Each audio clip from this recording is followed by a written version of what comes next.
1월 28일 목요일 새벽 예배입니다. 오늘 하나님께서 저희에게 주시는 말씀은 누가복음 9장 28절부터 36절까지의 말씀입니다. 누가복음 9장 28절부터 36절까지의 말씀 제가 봉독해 드리겠습니다. 이 말씀을 하신 후 8일쯤 되어 예수께서 베드로와 요한과 야고보를 데리고 기도하시러 산에 올라가사 기도하실 때에 용모가 변화되고 그 옷이 휘어져 광채가 나더라. 문득 두 사람이 예수와 함께 말하니 이는 모세와 엘리야라. 영광 중에 나타나서 장차 예수께서 예루살렘에서 별세하실 것을 말할새 베드로와 및 함께 있는 자들이 깊이 졸다가 온전히 깨어나 예수의 영광과 및 함께 선 두 사람을 보더니 두 사람이 떠날 때에 베드로가 예수께 여짜오되 주여 우리가 여기 있는 것이 좋사오니 우리가 초막 셋을 짓되 하나는 주를 위하여 하나는 모세를 위하여 하나는 엘리야를 위하여 하사이다 하되 자기가 하는 말을 자기도 알지 못하더라. 이 말할 즈음에 구름이 와서 그들을 덮는지라. 구름 속으로 들어갈 때에 그들이 무서워하더니 구름 속에서 소리가 나서 이르되 이는 나의 아들 곧 택함을 받은 자니 너희는 그의 말을 들으라 하고 소리가 그침에 오직 예수만 보이더라. 제자들이 잠잠하여 그 본 것을 무엇이든지 그때에는 아무에게도 이르지 아니하니라. 아멘. 지난번 누가복음 4장 말씀을 묵상할 때 저희는 예수님께서 마귀에게 시험 당하시는 본문을 살펴보았었습니다. 그리고 그 본문에서 마귀가 예수님을 시험하는 궁극적인 목적은 다름 아닌 예수님으로 하여금 하나님의 말씀에 불순종하도록 유혹하는 것이라는 사실을 확인할 수 있었습니다. 십자가라는 하나님의 구원 계획에 순종하지 말고 자신의 말을 따르면 십자가 없이도 영광과 권세를 주겠노라고 미혹한 것입니다. 한마디로 십자가 없는 영광에 이르라는 시험이었던 것이지요. 그런데 마귀의 이러한 계략, 즉 십자가 없이 영광에 이르라는 이 미혹은 이후에도 예수님과 제자들을 향해 계속되었습니다.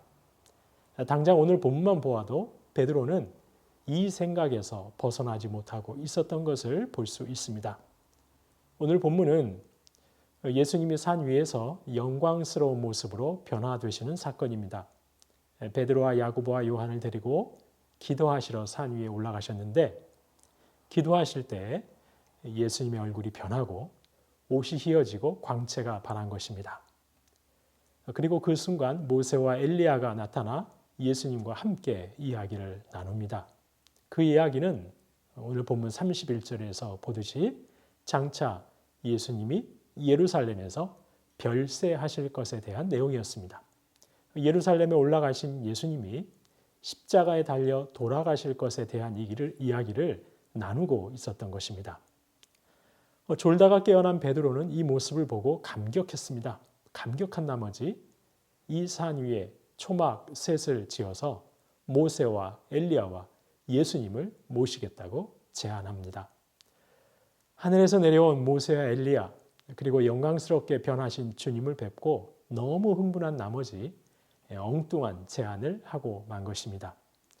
예수님과 모세와 엘리야는 예수님의 십자가 죽음에 대해 논의하고 계셨습니다. 그런데 베드로는 정반대의 제안을 한 것입니다.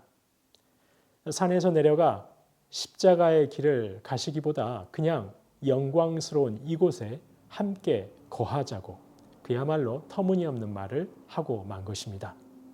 그래서 오늘 본문 33절 하반절에 보시면 이런 제안을 하는 베드로에 대해 자기가 하는 말을 자기도 알지 못하더라라고 기록하고 있습니다.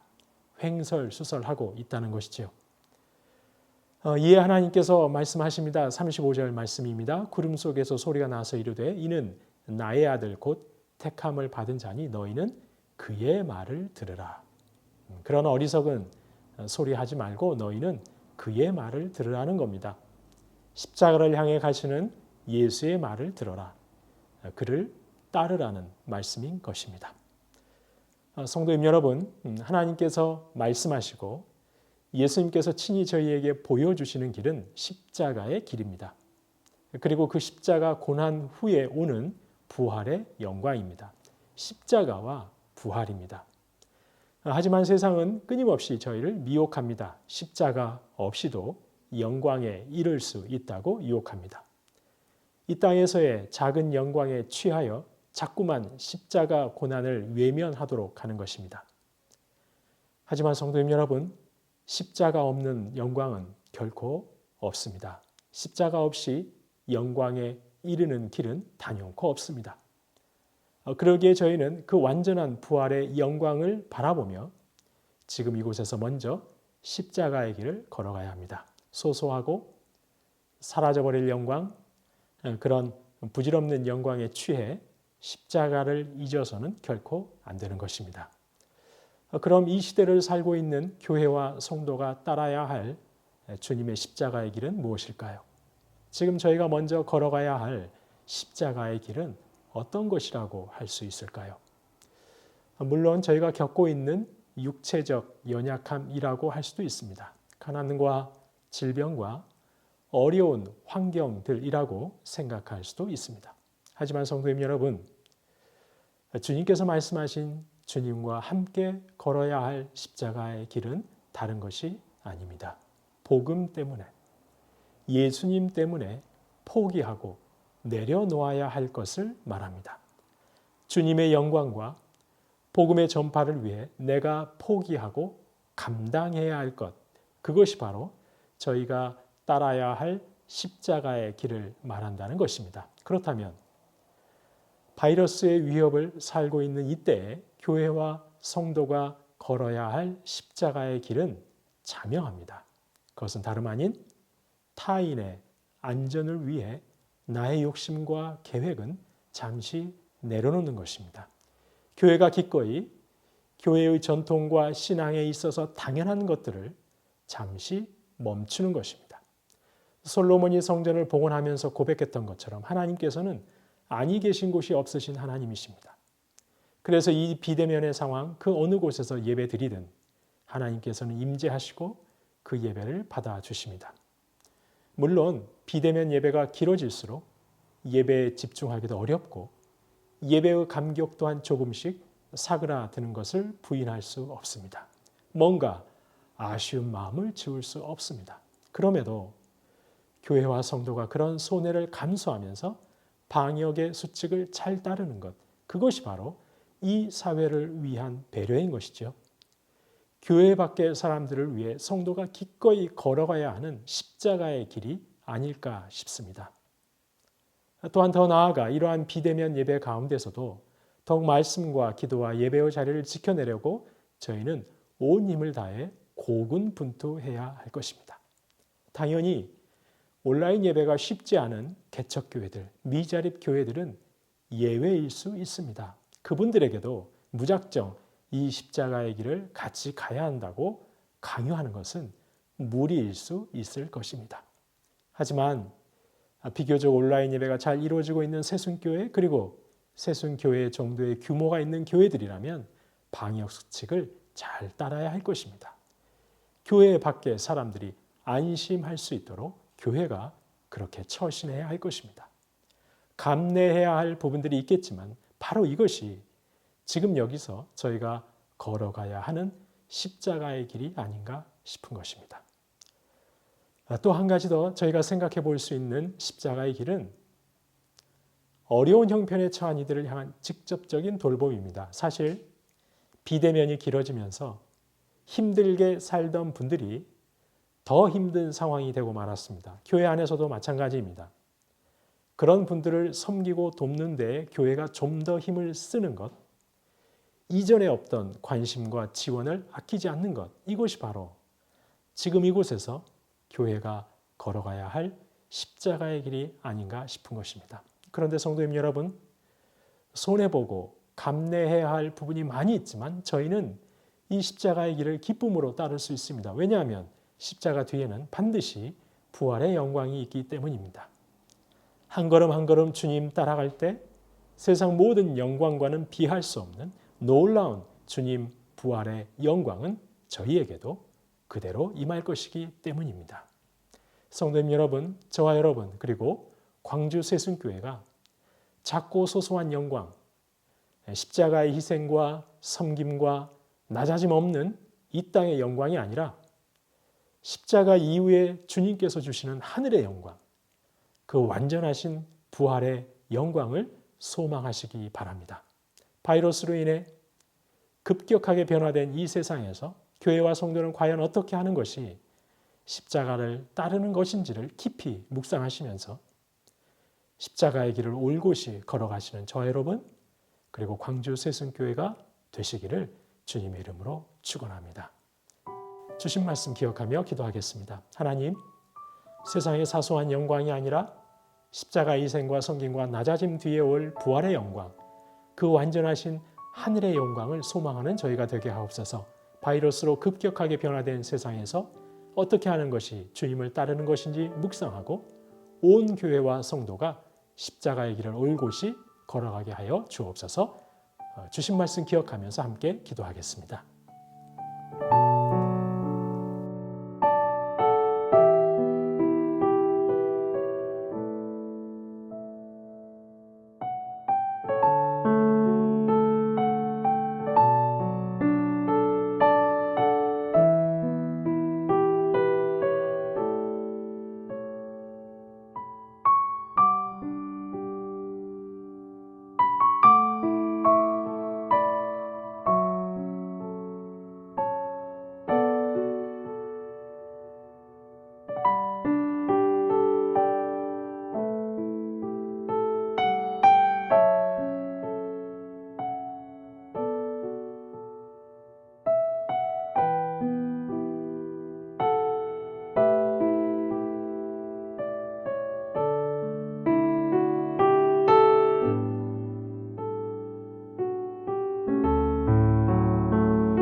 나라와 민족을 위해서 기도하겠습니다. 코로나로 신음하는 열방의 모든 인생들이 하나님 경외함을 회복하게 하시고 하나님의 창조 질서 앞에 겸손하게 무릎 꿇는 역사가 있게 하옵소서. 온 땅의 교회들이 바이러스로 더 어려워진 자들을 복음과 사랑으로 섬기고 돌보는 일에 헌신하게 하옵소서. 그들을 하나님께로 인도하는 제사장의 사명을 충실하게 감당하는 교회들 되게 하옵소서. 나라와 민족을 위해서 함께 기도하겠습니다.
교회를 위해서 기도하겠습니다. 신앙적인 나태함과 개인적인 우울함, 불안감들로 인한 영적 침체가 길어지지 않도록 주님께서 세심하게 성도 한 분 한 분 인도하시고 붙들어 주옵소서.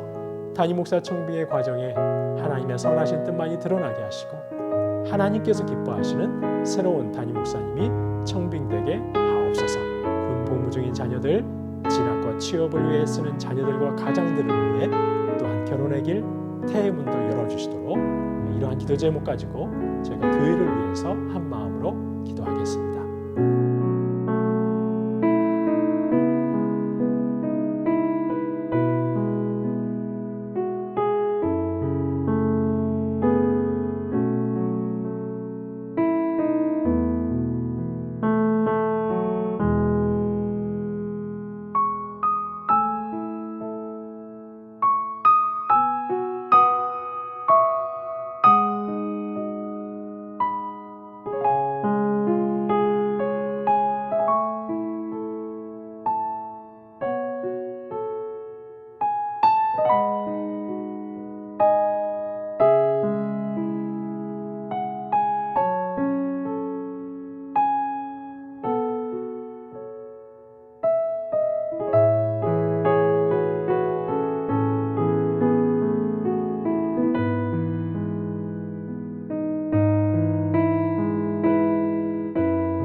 마지막으로 선교사님과 환우들을 위해서 기도합니다. 오늘 목요일은 탄자니아의 김현석 고미라 선교사님을 위해서 기도합니다. 모두가 코로나 때문에 힘겨운 이때에 주님과 더 깊이 만나고 주님의 뜻을 알아가는 시간들 되게 하옵소서. 희망농장, 방과후 학교, 식당, 건축 등의 마을 사역들이 힘있게 진행되게 하시고 이 사역들을 통해 주님을 전하는 복음의 통로로 쓰임받을 수 있게 하여 주옵소서. 온 가족에게 새 힘을 불어넣어 주옵소서.